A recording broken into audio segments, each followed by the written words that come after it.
This is part 2 of chapter 1, picking up where the last lecture left off. In the textbook, we're picking up on page 16.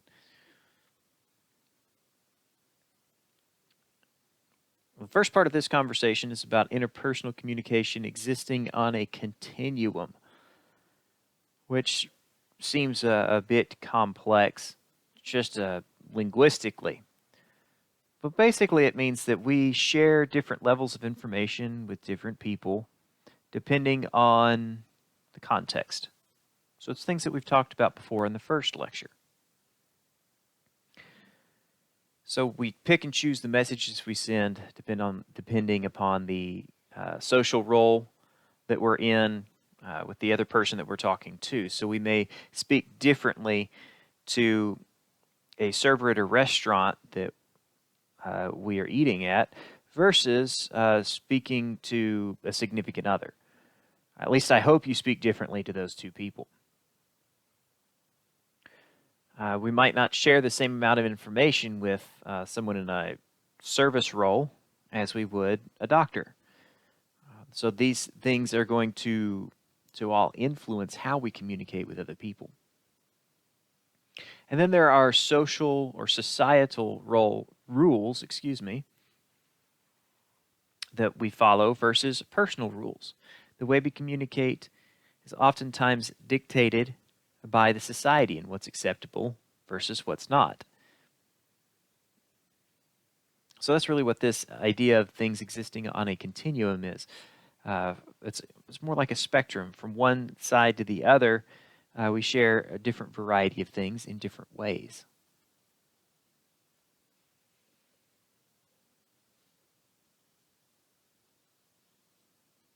Something to consider about interpersonal communication, again, something we mentioned earlier, is the fact that communication involves two parties.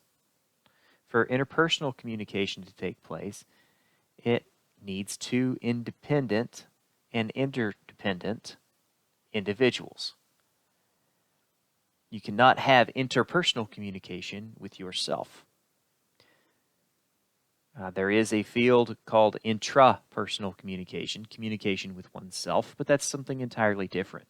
For interpersonal communication to take place, we need interdependent individuals. So this is also known as dyadic communication. A dyad means two people, or two. And as you can see here on the slide, sometimes a small, very intimate or personal group can also facilitate interpersonal communication. In these contexts, it may be something like a family, where people understand the turn-taking that goes on and who's communicating to whom, and so on.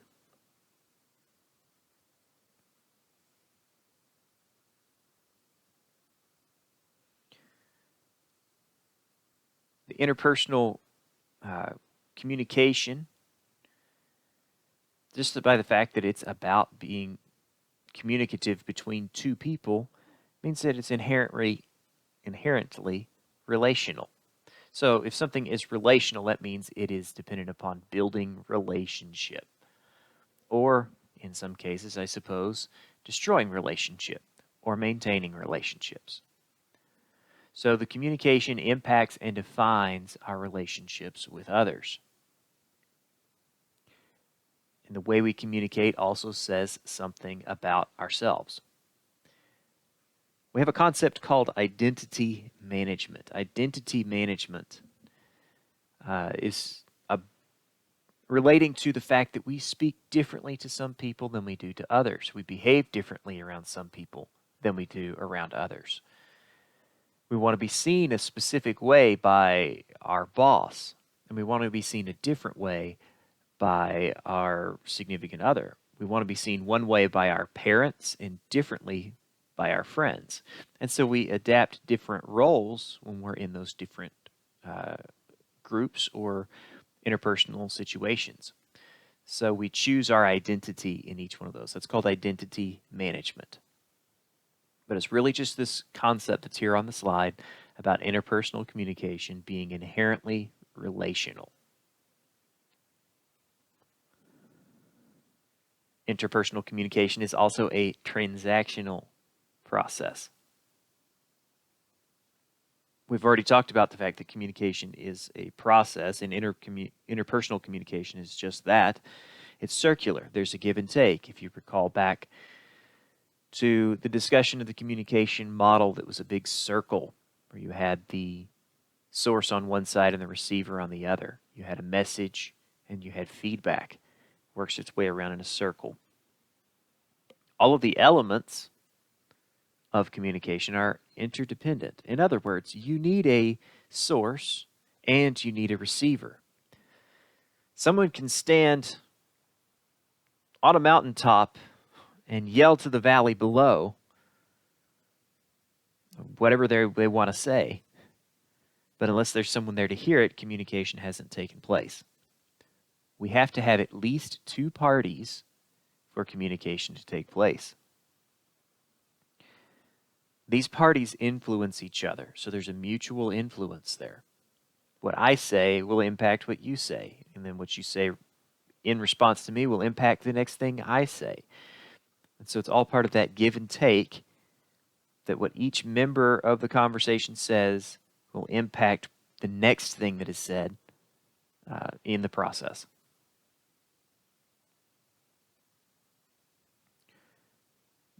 There are many purposes to interpersonal communication, and these are just pretty straightforward.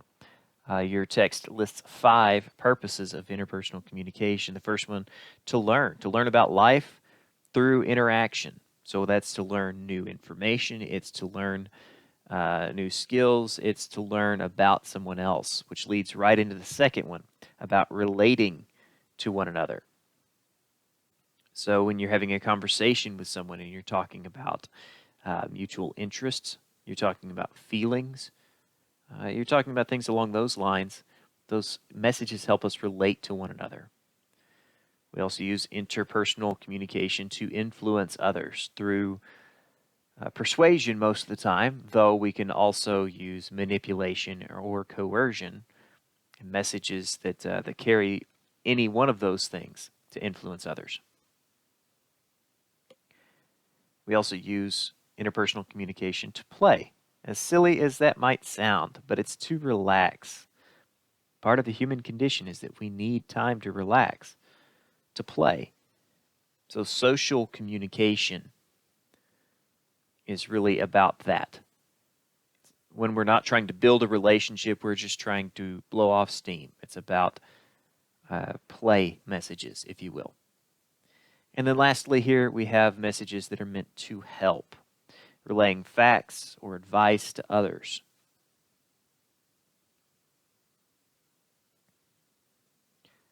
One tricky thing that you need to learn about a lot of different forms of communication, and interpersonal communication is no different, that is the fact that communication is ambiguous much of the time. Now, ambiguous is one of those fancy words, but essentially, broadly, it means unclear or vague. Ambiguity is the opposite of clarity. Now, your textbook defines ambiguous here as communication that has more than one easily interpreted meanings. We might be talking about equivocal terms, or a word that means more than one thing, or relative terms. And that's really what your book focuses on, is relative terms. Things like soon. Soon means one thing to me, but it may mean something different to you. And that's why interpersonal communication can be ambiguous. If we're relying on words alone, and we don't have a mutual understanding of the same words, it can lead to misunderstanding. We need to avoid jumping to conclusions.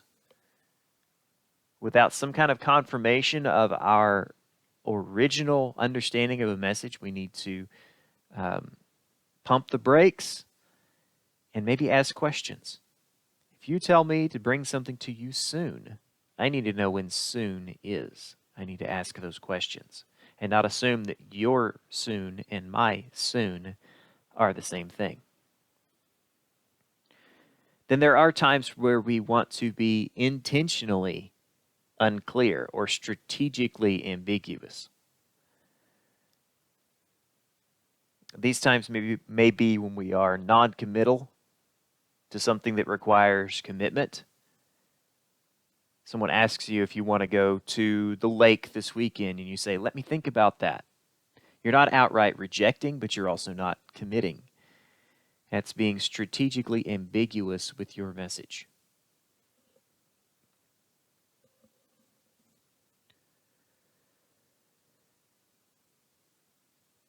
Interpersonal relationships vary widely, as you likely have experienced. Not all relationships are the same. And we use the word relationship a lot in this class, and I want you to always remember that unless otherwise specified, relationship may be used in any variety of ways. So, we're not necessarily talking about a romantic relationship or a platonic relationship or a professional relationship. We may just be making a vague assertion about all three, or we may be specifically applying it to one of them. So just keep that in mind. Much of the time when we hear the word relationship, we think of romantic relationships.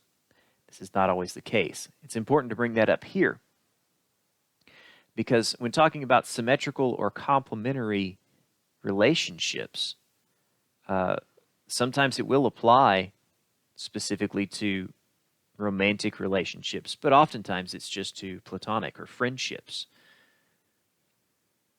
So a symmetrical relationship is where both parties in the relationship behave the same way, communicate the same way. They do the same thing. So if one gets agitated, the other one gets agitated right back at them. If one of them is really excited, the other one gets excited right there with them. They mirror each other's behavior. And in some cases, this can be great. In other cases, as with agitation, it might not be a good thing. And then you have complementary relationships. Complementary relationships do the opposite of mirroring each other.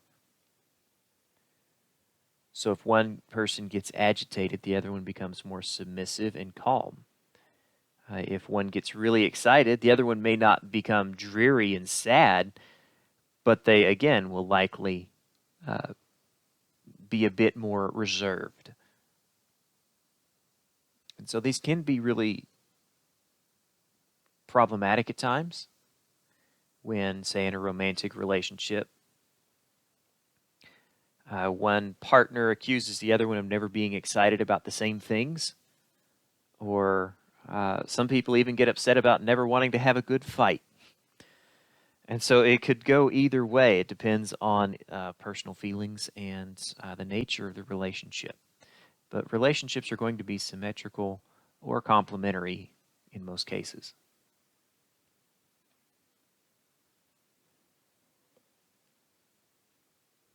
When it comes to this slide, we need to understand interpersonal messages carry a lot of information with them.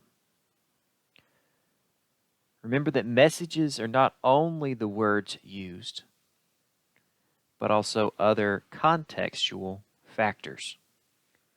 So here we break those things down. You have content dimensions of a relationship, of a message. Content dimensions are about the information being conveyed. If I tell you to do your assignment by a particular date and time, the content is that you should do that assignment by that particular date and time. But the relationship dimension is also implied there. The fact that I, your professor, am telling you, the student, when to get something done introduces a power dynamic. The fact that I have the authority in our relationship to tell you when to do something. However, if you and I were to meet in a social environment and we were just having a conversation, maybe we met at the grocery store, Not that I would know what you look like because this is an online class, but if we did, and we were just having a conversation there in the grocery store, I would no longer have the authority to tell you, go and buy that grocery, or go and do this, go and do that, because the relationship changes. Within the context of the classroom, we have this relationship, and in other contexts, we do not.